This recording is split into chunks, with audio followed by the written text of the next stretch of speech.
Hey guys, welcome back. Trying something different today. So I've had a couple questions out of that 10 things about living in Wyoming after a month. Like, that thing's generated so much traffic. But there were a couple people that reached out directly to me and they asked me, like, how do you make it in Wyoming? What do you do? How do you survive? So I thought we'd throw a quick video together. Probably a little heavy on math. Sorry about that. I just don't really know how else to get that across to you.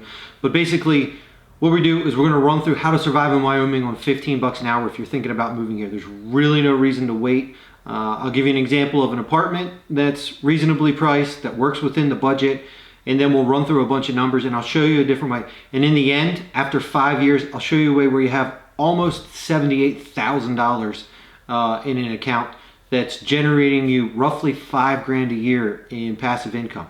So is it doable to live in Wyoming? Absolutely. And it's beneficial to live in Wyoming because there's no state income tax. Sales tax is one of the lowest in the country at 4%, though by county it can vary. But I put a tax rate that's super heavy in here.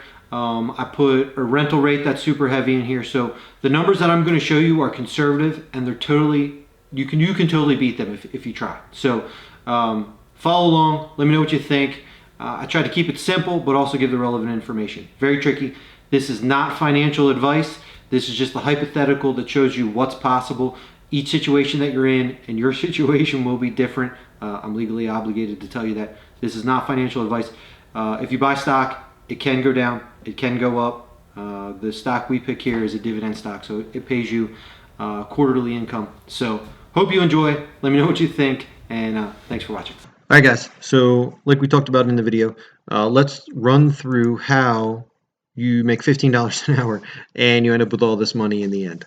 So here we go. I'm going to run through this super quick. Hopefully it makes sense. If it doesn't, leave some comments down in the comment section and we can revisit, or we can go a little bit deeper into what we have here. But yeah, no, this is going to be a lot of fun. Okay, so 15 bucks an hour. That's what we're making. We're working 40 hours a week. We get paid every 2 weeks, which gives us 26 pay periods per year. Tax rate. I went really high on this one, so I put in the equivalent tax rate of you make 100 grand a year. So you can sort of back this one down to what'll be more appropriate. So you'll have more money per month than I'm going to show here coming in. I went uber conservative for this one. So this is going to be our investing rate. So 10% will be our investing rate. 52 weeks in a year. Just there for some math, just in case we need to adjust. Currently, we have $0 invested in our investing account. There's a link down in the description. If you use WeBull and you put in 100 bucks, you get 2 free stocks valued at up to 1,600 bucks. So if at the end this is something you decide you want to do, that's a great way to go ahead and get started. So for this endeavor, the stock I chose, so we're going to invest in some dividend stock. The stock I chose is AT&T. It currently pays $2.08 per year per share. We do not have any shares. We're not going to get into the dividend tax rate. We'll just sort of take it at face value right now. So this will be a little bit less. So that's why I want a little bit higher on the other tax rate. And then currently AT&T right now in after hours is trading at $27.40 per share. Okay. So if you make $15 an hour, you work 40 hours per week, and you work 52 weeks a year, you make $31,200. After our tax rate, that gives you $24,336 per year. You pay $6,864 in taxes. You have a pre-tax weekly income of $600, and then you have a post-tax per week income of $468, which gives your biweekly paycheck a total of $936. You get 2 paychecks per year, at least for this exercise, which gives you $1,872 per month. We'll skip this investing section. You'll start to see it fill in, and we'll go over in a little bit. So our total monthly income right now is $1,872. All right. So let's go over expenses, and we'll start with rent. So for rent, we have $650. And before you tell me that you can't possibly get in a place in Wyoming for $650, I'm going to go ahead and show you that you actually can. So you can get this place right here. It's in Sheridan. Super cool little town. I was over there not too long ago. The people are super nice. It's just generally a really, really, really nice area. So as you can see, 520 bucks a month, 2 bedroom, 1 bath, super nice. So yeah, okay. So that covers that. So that's 130 bucks less than what we have budgeted here right now, which leaves you a little bit of savings. So on a 2 bedroom, 1 bath, you can totally do utilities for 100 bucks a month. Um, car and gas. Let's assume your car's not paid off. I figure you could find a nice used car for 200 bucks or less per month, and then that leaves you 100 bucks for gas. If you're driving a car, there's no reason you can't handle 100 bucks in gas. Car insurance, 100 bucks per month. Food, $200 per month. If you're not going out to eat and you're not out a bunch, I'm pretty sure you can eat on $200 a month, especially if it's just you. So I think there's an opportunity to save a little bit of money here too. Mobile phone. That way we have some Facebook or something to do to help fight off some boredom. And we can call mom. So 50 bucks a month. I feel like that's a pretty good cell phone plan. That gives us a total of $1,400 per month in expenses. Okay. So if we then take and look at, we had $1,872 a month coming in. We're spending $1,400 a month to live.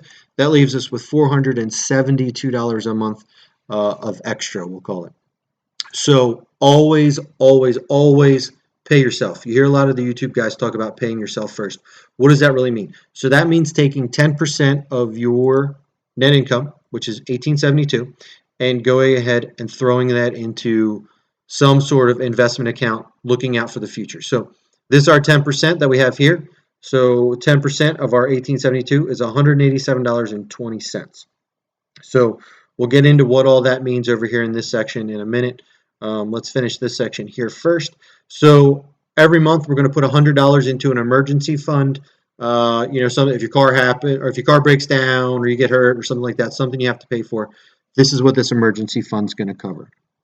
So after we pay these two investing criteria, we'll call them, that leaves us $184.80 per month for play money. So this is going to cover if you got a guy friend or you got a gal friend, and you want to go out and you want to have some food or you want to have some drinks, maybe go to the movies, assuming the movies is open. That's what this money will cover. If you need to get some new jeans or some new boots or something like that, again, that money will come out of here. So not really tracking this money, just know that track it enough to know that you don't overspend, but this is your money to play with to do whatever you want with every month. Okay, so when we look at the section next to here, so basically what we have are shares per month. So currently that's going to be our stock investing money divided by our share price.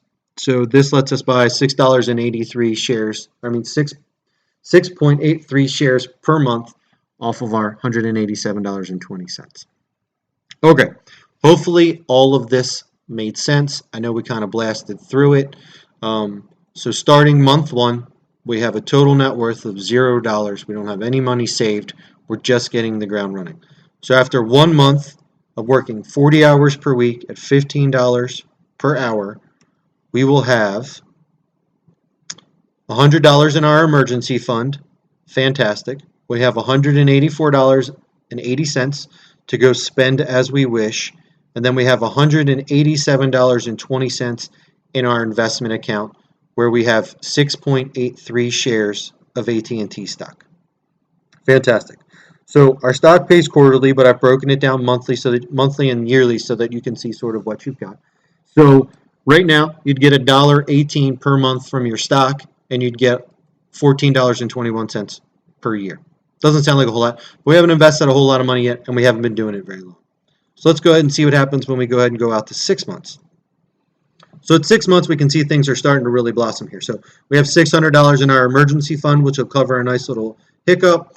We've got $1,123.20 in our investing account with almost 41 shares of AT&T, paying us $7 a month and $85 a year. Fantastic. So let's go ahead and see what happens after a year. So after a year, we've got $1,200 in our emergency fund, assuming we haven't had to tap into it for any emergencies. We've had $2,200 and $2,217 to play with throughout the year to go do whatever fun, maybe vacation, whatever it was that we wanted to do. And in our investing account, we have $2,246 with just about 82 shares of AT&T stock. So this $2,200 here doesn't account for any share price appreciation. We haven't invested any of our dividends, which this year would have been $170. So if we were to reinvest those, we could buy another 6 shares and letting that keep really kind of compound. We're not going to do that in this exercise. I think it might get a bit complicated, but know that these are two factors that would potentially increase the amount of money in that invested account. So just to give you an example, back in February, AT&T stock was trading for $39 a share. So there may be some opportunities to sell and leverage money and do some different things there, but a bit outside of the scope of this video. I just want you to be aware that throughout this whole process, there's opportunities to find more money. Okay, so after a year, we've got a rough net worth of $3,446. So let's go ahead and have some fun with this. And fun might not be the right term, depending on what side of the spreadsheet you're on, but we'll have some spreadsheet fun. So let's say you're able to just bump it to 60 hours per week. You get a second job, still at the $15 per hour. So now you're working 60 hours per week. So this starts to really make a big difference, and I'm going to show you where. Because initially you're like, oh, I'm only at $4,569 of total net worth.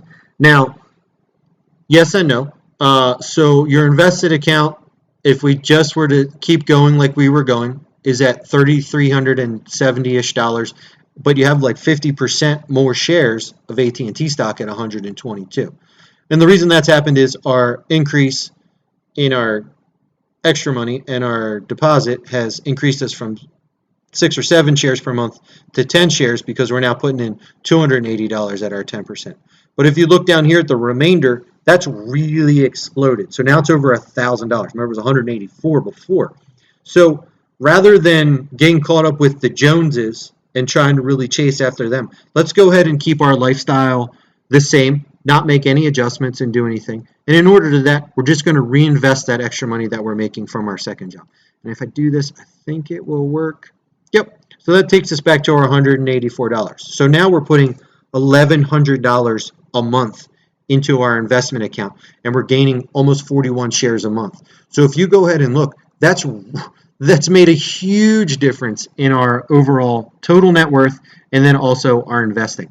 So we now have 492 shares of AT&T worth about $13,500-ish dollars. It's paying us $1,023 a year in dividend income, and our total net worth is $14,678. Massive. All right. So if we were to keep doing this, keep chugging along, you're young, you get in 22, 23, you could keep working these 60-hour weeks, and maybe you winter heavy these hours and go a little lighter in the summer so that you can hike and take advantage of some of the warm weather and the beautiful things that there are in Wyoming. So let's say 5 years out, what happens after 5 years? Here we go.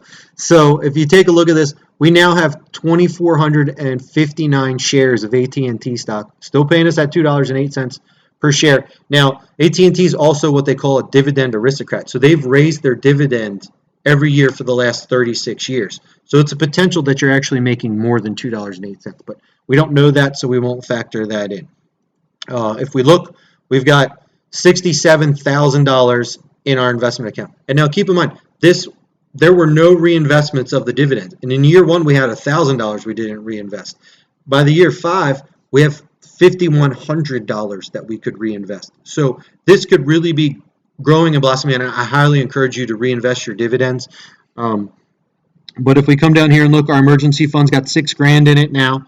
We've had $11,000 over those 5 years to play with, and we have $73,392 of total net worth. Now that doesn't factor in, and this $5,000 is not accounted, hence our $78,000.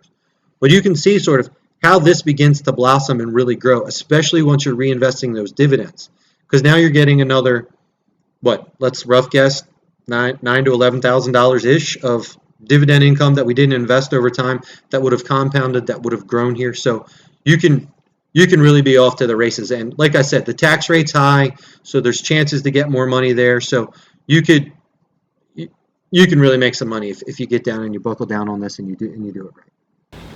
Okay, hopefully that quick spreadsheet video helped you guys out, gave you guys some understanding. Now, I didn't reinvest any of the dividends in there, so I'm going to take a rough stab guess. There's maybe, I don't know, 9 to 11 grand in there in dividends that have come in over the course of those 5 years that we used. So that's not reflected in there. The tax rate's extremely high. It's a tax rate for if you make 100 grand a year, not if you make 15 or 20. So you're going to make money back there. There's an opportunity to reinvest to make more money. These numbers are super, super conservative. So if you guys get out there and really hammer it, do some extra things, work some more hours over and above. I know that's a big ask, and I know it's not something you ideally want to do, but working that extra will help you also keep from going out and spending it and getting bored. You could also winter heavy those hours and taper them back in the summer when there's a lot of hiking and fishing and things like that to do in the area. So hopefully this shows you guys a little bit of what's possible. If you like this type of video, comment, like, subscribe, let me know. We can start to look at things that we could do after this to start to invest that money in other ways, real estate, for example, to really start to bolster those returns. We can get into some of the deeper financial pieces that come with that and how you can leverage some of that. So ton of opportunity if you guys can just get started and get to hammering, but hopefully this showed you guys what was possible. I thought it was super cool. Yeah, so awesome. Thanks, guys.